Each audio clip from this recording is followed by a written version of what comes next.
اعوذ باللہ من الشیطان الرجیم بسم اللہ الرحمن الرحیم رب اشرح لی صدری ویسر لی امری واحلل عقدۃ من لسانی یفقہوا قولی رب زدنی علما۔ آج سورۃ الاعراف پر بات ہوگی۔ کچھ مختصراً اس کا جائزہ لیا جائے گا۔ میں نے اس صورت کو نام دیا ہے ڈیوائن ایٹریبیوٹس۔ 206 آیات اور 26 رکوع پر مشتمل یہ ایک مکی صورت ہے جو سورۃ الانعام سے پہلے نازل ہوئی۔ 8ویں پارے میں 1 سے لے کر 87 تک آیات ہیں اور باقی کی آیات 9ویں پارے میں ہیں۔ الاعراف دی ہائٹس بلندیوں کے مفہوم میں آتا ہے، جیسا کہ آیت نمبر 46 اور پھر آیت نمبر 49 میں اس کی وضاحت ہے۔ اسی طرح الاعراف فہم و فراست کی معراج کو بھی شو کرتا ہے۔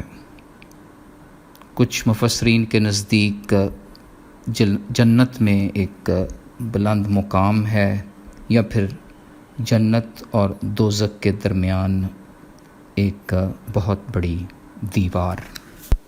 اسی مناسبت سے اصحاب الاعراف وہ لوگ ہوں گے جن کی نیکیاں اور بدیاں برابر ہوں گی، تو وہ جنت اور دوزخ کے اس درمیانی بلند مقام پر موجود ہوگے، دونوں طرف کا نظارہ کر رہے ہوں گے۔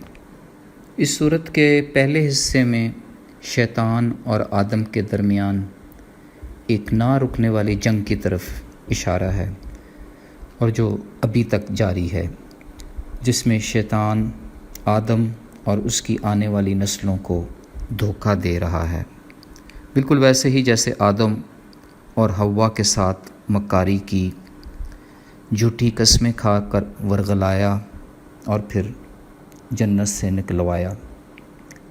ہم لرن کرتے ہیں کہ یہ سچ اور جھوٹ کے درمیان ایک مسلسل جنگ ہے، جسے انسان کو مسلسل کوشش کر کے جیتنا ہے اور اپنے اشرف المخلوق ہونے کا ثبوت پیش کرنا ہے۔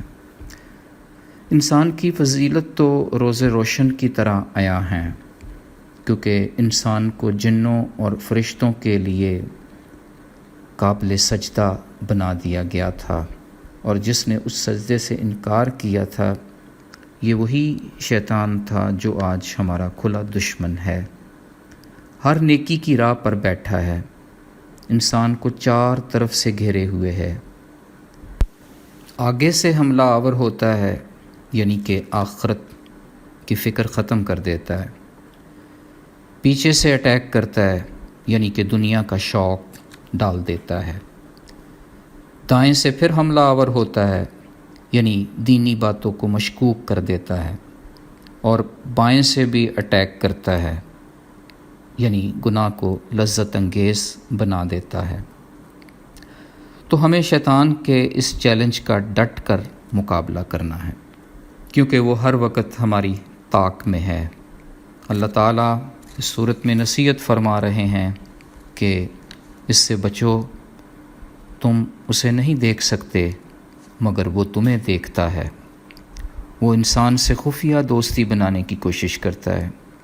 یہ دوستی یقیناً گمراہی کا سبب بنتی ہے۔ اسے شکست دینا ہماری زندگی کا اولین مقصد ہونا چاہیے۔ پھر اس صورت کے دوسرے حصے میں مختلف انبیاء اکرام کے واقعات ہیں، جس میں ہمارے لیے سبق ہے۔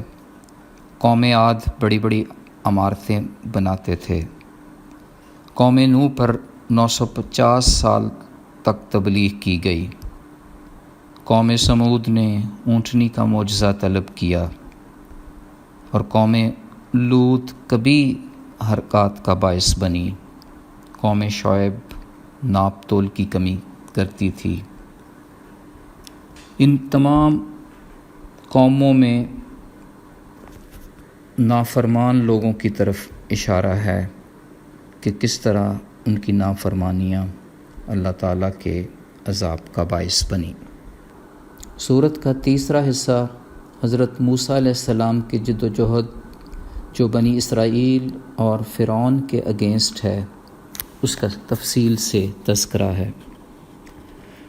موسیٰ علیہ السلام کا فرعون کو معجزے دکھانا، ید بیضا کی قوت، پھر قحط سے آزمائش، دریائے نیل میں فرعون کا غرق ہونا، دیدار باری تعالیٰ کی درخواست، تورات کا تحفہ ملنا، بچھڑے کی عبادت، پھر موسیٰ علیہ السلام کے 70 حواریوں کا دوبارہ سے زندہ ہو جانا، یہ وہ سارے واقعات ہیں جس میں آج بھی ہمارے لیے سبق ہے، اور وہ سبق یہ کہ طاقت اللہ ہی کی ہے اور ہمیں اللہ ہی کی طرف رجوع کرنا ہے۔ اس طرح کچھ آیات میں قرآن پاک کا تفصیلی تذکرہ ہے، جبکہ کچھ میں دوسری الہامی کتابوں پر گفتگو ہے۔ حضرت نوح علیہ السلام سے لے کر محمد عربی صلی اللہ علیہ وآلہ وسلم تک کے تمام پیغمبروں کے 2 اہم پیغامات تھے۔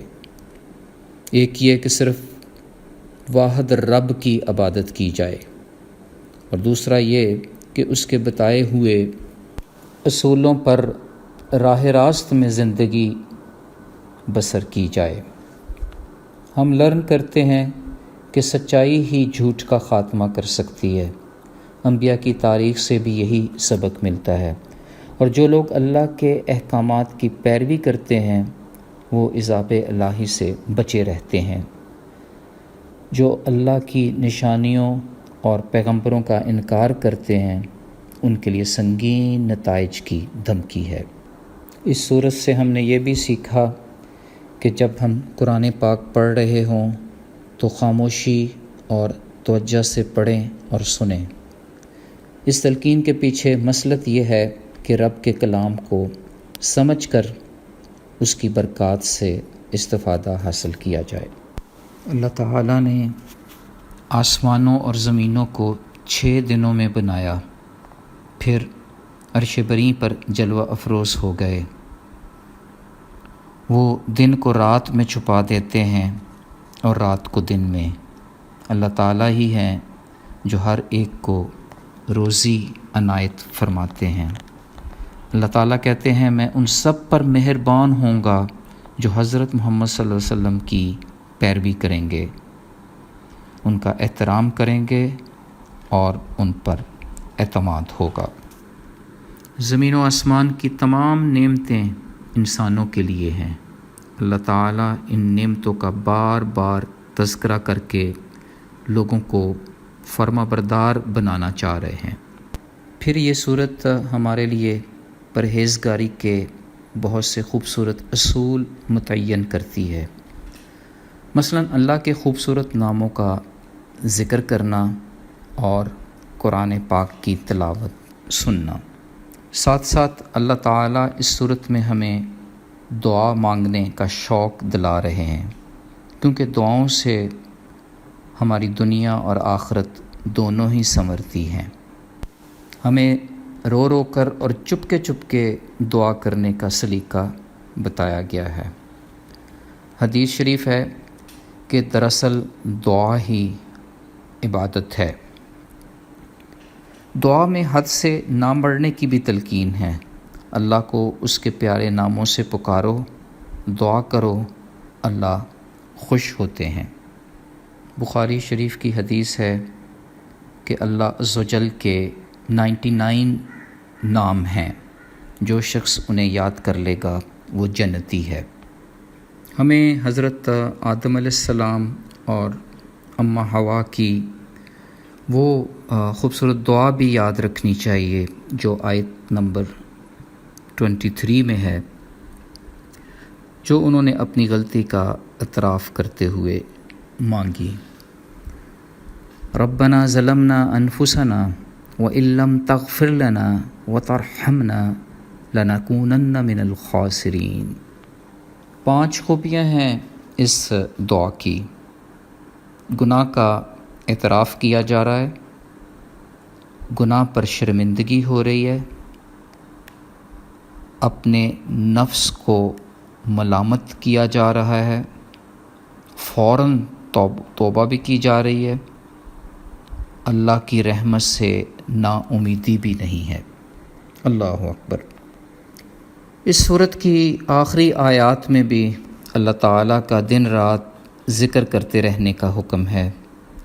جو اللہ کا ذکر کرنے میں تکبر نہیں کرتے ان کی تعریف کی گئی ہے۔ ذکر دل اور زبان دونوں سے ہونا چاہیے۔ ذکر جب دل لگا کر کیا جائے تو روحانی قوت نصیب ہوتی ہے۔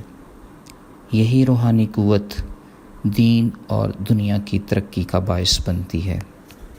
قرآن پاک کے 14 سجدوں میں پہلا سجدہ اس سورت کی آخری آیت میں آتا ہے، جو شاید ہمیں یہ کنونس کر رہا ہے کہ ہمیں اللہ کے آگے سجدہ ریز ہو جانا چاہیے، اس بات کے شکر کے طور پر کہ اس نے ان 7 صورتوں میں ہمارے لیے وہ وزڈم دی جس سے ہم دین اور دنیا کی بہتری لا سکتے ہیں۔ فی امان اللہ۔ اللہ حافظ۔